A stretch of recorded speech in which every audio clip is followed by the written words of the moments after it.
What's going on, YouTube? I decided to make this video today to do a quick review about my new phone. It's the Samsung Galaxy S3. I got it in white, and I got some gadgets for it. I got a couple of screen covers. It's a battery cover with the built-in screen cover. I got two of those because I always think about you guys. I'm going to be giving one away. You can pick these up at Verizon or AT&T for $39.99. I don't know how much AT&T is. It's probably right around the same price, but I'm sure if you go on Amazon, you can also get it much cheaper than 40 bucks. But, I've owned a lot of phones in the past 3 years, all of which were Android, and I got to tell you, the Galaxy S3 is by far the best phone that I've ever had. It's on borderline of almost too big because there's only so much you can do with your thumb. It'll only reach so far. Anything bigger than this, you're just getting into the tablet size. So, like the Galaxy Note that's out, I don't know if that's a tablet or a phone. The thing is huge. And this is almost that way. But, sorry for the shakiness. My tripod is broke, and this is the only way I can do a video, but I guess this video is better than no video. If you're interested in what clock that I have right here, this is called Beautiful Widgets. I've used this on just about every device I've had. I purchased it years ago, and it's just been compatible with every device. I don't know if you just saw that eye up there. If you just want to rewind the video about 10 seconds, you'll see there was an eye that flashed all the way on top. That's because the S3 has a smart eye feature where if you're looking at the screen for a lengthy amount of time and you don't touch it, normally, what happens, it times out and goes black and you have to go on the side and hit the button again, unlock the screen. This doesn't do that. It recognizes your face. It actually looks to see if you're looking at the screen, and it won't dim or go into lock mode and just completely turn off. That's one of the features that I do like about the phone. There's tons of things. I can go on and on. My video would probably be about 2 hours long. But I just basically want to say that if you're thinking about getting a phone, I would... Yeah, I just came back on, see. I would lean towards the Galaxy S3, whether it be through Verizon. I love Verizon just because I have an unlimited data plan that I'm grandfathered in. And I don't plan on getting rid of that anytime soon, considering you can't get the unlimited data plan anymore, and it's like $29, and with my discount I think I pay like $22 for it. So I'm sure they'll find a way somehow to get me off and to be on the share everything plan, which that is such craziness. I don't know. Anyways, there are some other cool features that come preloaded with the Galaxy S3. It's going to come with Android 4.0.4. I'm still waiting for the new Jelly Bean to come out for this. They say that it will be on its way soon. I am patiently waiting for it, just like I was patiently waiting for Ice Cream Sandwich to come out on the Razer Max, and ended up doing crazy amounts of stuff, and I lost countless hours of sleep over something called Ice Cream Sandwich. I'm a 30-year-old man, and yes, I lost countless hours of sleep over something called Ice Cream Sandwich. So, with that being said, the version that is on here now, there are some nice widgets, some apps that are proprietary that Samsung put on the Galaxy. Just one widget that I love. Sometimes I get tired of the scenery on my phone, and it's just cool to switch it up. You hit negative colors, and it changes everything. It's negative. And it makes it look different. In case you want to check that out, you just add the widget. And to add a widget, you can no longer hold on your home screen anymore. You don't see widgets. In my experience now with the new Android, when you hold on your home screen, it looks like you just have the option to change your wallpaper. Let me take the negative colors off because you're probably having a hard time seeing. You see, when you hold on your home screen, it just gives you the option to add to the home screen. or change the wallpaper for your home screen, your lock screen, or both. To add a widget, now you have to hit, gosh, it's so hard to see. I don't know if you're going to be able to see it, but on the lower right hand side is your app drawer that you can hit. And all the way on top are your widgets. And that's where you get into what widgets you have installed. The clock that I have on here is Beautiful Widgets, and these are all the beautiful widgets right here. And then after that, we get into some of the preloaded ones that come with your phone. And there's a lot of nice new ones on here. There's some different clocks. There's like a sticky pad where you can do notes. You can put them in different colors. You can do your a lot of these are, you know, repeats from past versions of Android. But not only do they, you know, they keep what they've had, because, you know, obviously there's going to be people out there that are used to a certain thing and they're going to want it, but they also add to it. So you're getting some new ones here. Here's the negative colors right here. You can put one on for the mono audio. You can do the picture frame. This is kind of set up like the YouTube widget where you just pull down and it will flip through your pictures. The S Suggest, that's cool. That's something like proprietary to Samsung. That's kind of like the S Voice. The S Voice is comparable to Siri, except I don't think it talks back to you. And what is the weather like for tomorrow?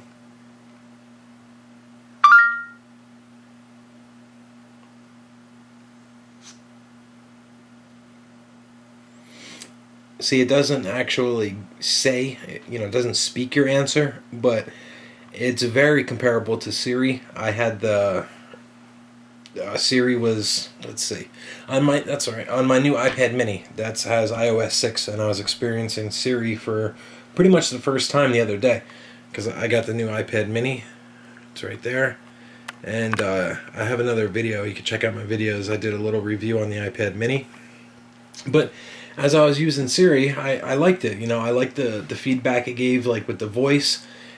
This doesn't have the voice feedback, but it's very accurate. It knows what you're saying, and it gives you the best results as possible.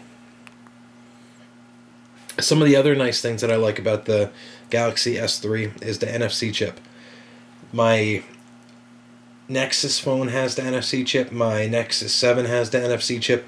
And in case you're wondering what the NFC chip is, basically you can take two devices, tap the backs together, and it'll flash on the screen. It'll say touch to beam, and then when you touch what's on your screen, you can send it to the other phone. Like if you see the commercials where they're touching their phones together, and you know, the one guy's like, oh, I just sent you my playlist.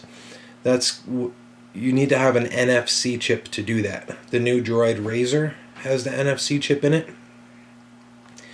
But I do have to have a little complaint here with Samsung, because the NFC chip, all the NFC chips are the same, but the firmware behind it in the new Galaxy S3 isn't all, you know, it's not as cracked up as what they're saying it is.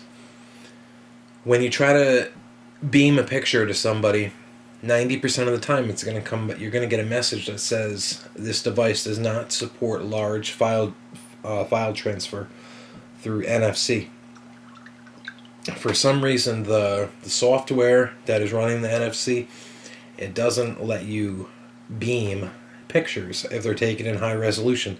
I don't know if there's been a fix for this, but I'm definitely going to look into it, and if there is, I will tell you guys, you know, how to go about doing it. Because if you are aware of this problem, you probably would like to know resolution, as I would. So I'm going to look into it. But you know, other than that, I don't have any complaints with the phone at all. It's a very fast phone, 1.5 gigahertz. This is the 32 gigabyte model, and I can put a micro SD card in, you know, that's 64 gigabytes, and then I'll have a 128 gigabyte smartphone. And in my opinion, you're never even going to use 64 gigabytes, let alone 128. So just the sheer fact of knowing that it's there in case you need it, you know, that's the important thing. And if you are lucky enough to be on a data plan where you can tether, there are apps out there, like you'll see on my home screen. It looks like the little Wi-Fi symbol. That's because it is called Fox-Fi Wi-Fi tether. You don't have to be rooted. That's right, you do not have to be rooted to start the Wi-Fi tether. I'm on the unlimited data package, so I would love to be able to tether for free. I'm paying for the data. Why not use it on another device? It's all the same data, whether I look at it on this screen or another screen. So with the Fox-Fi Wi-Fi tether app, you can tether for free. You don't have to pay Verizon an additional charge, which is, I believe it's $30. So if you download the Fox-Fi, that's Foxfi app, you will be able to tether at no additional cost. That doesn't mean you're going to have free data and be able to tether, and you're not going to get charged through Verizon.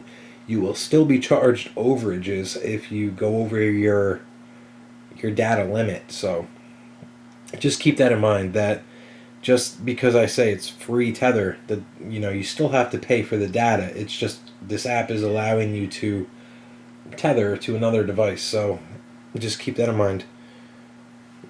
So on a scale of 1 to 10, I would rate this phone a 9.5.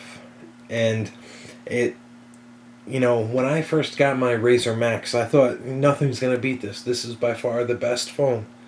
Now, I barely even use my Max. When I do, I feel it's slow. It's kind of like, you remember back in the day when you got your first computer? Maybe it was a Packard Bell, 166 megahertz, 16 megabytes of RAM, and at the time, you were thinking, God, this is fast. Nothing's ever going to be faster than this. Now you won't even go near that computer. That one that's got 3 inches of dust on it. Maybe you threw it out years ago. That's kind of like how I feel about my Max already. When I go on it, it feels slow. So that says a lot. It says that the Galaxy S3 is super fast, super smooth, and the battery life on it, it isn't that far off from the Max. I think it's a 2000 mAh battery, which it's significantly less than the Max, but I've had this phone on since 6 o'clock this morning. It's almost 8 o'clock at night, and I'm still at 61% on the battery, and it hasn't been on a charger all day. And I use it, I have my company email on here. I'm on the phone all day, and my brightness is set. It's never on auto bright. It's always set for the maximum, as you can see right here. So like I said, I give this a 9.5. If you're thinking about getting one, do it. It's if it came out in black, that would be the best. I would love to have the Galaxy S3 in black. There was a rumor that a provider was going to have it. I haven't seen it yet. I know that there's a maroon one, a white one, and a blue one. I don't think there's a black one. If there is, I would definitely be interested in getting it, or even buying the shell and swapping it out somehow. But if you have any questions, or you're interested in knowing how to do something, just send me a comment, or send me a message, and I'll post a video to answer your questions. Thank you for watching my video, and leave a comment, and somebody, I'll choose somebody to get this cover for your Galaxy S3. Thanks guys, take care.